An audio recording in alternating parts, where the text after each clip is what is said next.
पुणेकरांना सुद्धा एसटी कर्मचाऱ्यांच्या काम बंद आंदोलनाचा फटका बसलेला आहे। पुण्यातल्या स्वारगेट बस स्थानकातून बाहेरगावी जाणाऱ्या बस बंद ठेवण्यात आलेल्या केवळ नाईटसाठी आलेल्या बसच बाहेर जाणार आहेत। चालक, वाहक, वर्कशॉपमधील जवळपास 500हून अधिक कर्मचारी काम बंद आंदोलनात सहभागी होत आहेत। त्यामुळे स्वारगेट बस स्थानकात पोलीस बंदोबस्त वाढवण्यात आला आहे।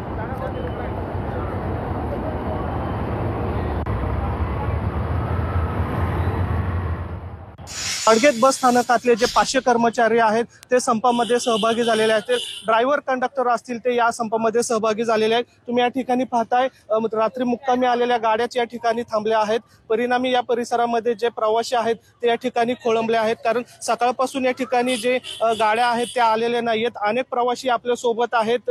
दादा, काय सांगताल, या ठिकाणी एसटी तुम्हाला मिळाली आहे का? तुम्हाला कुठे जायचंय? मला चिपळूणला जायचं, अजून गाडी आली नाही। 1 तासभर झालंय अजून। तुम्हाला काय सांगितलं इथं संप वगैरे? अजून काही संपायचं सांगितलं नाही आम्हाला कोणी। अजून एसटी आली नाही? अजून आली नाही। आजची बस होती आमची, पण त्यांनी सांगितले बसेस कमी आहेत, जसे येतील तसे सुटतील, शक्यता फार कमी आहे। वाईला जायचं होतं कोर्टामध्ये, वाईवरनी महाबळेश्वरला जायचं होतं, पण महाबळेश्वरची गाडी आता नाहीये। सरकारने एसटी महामंडळाच्या सर्व ज्या काही प्रवाशांच्या मागण्या, एसटी कामगारांच्या मागण्या आहेत, त्याचा एकदाच निकाल लावून हा सारखा वारंवार होणारा ज्या प्रवाशांचा खोळंबा आहे तो थांबवावा।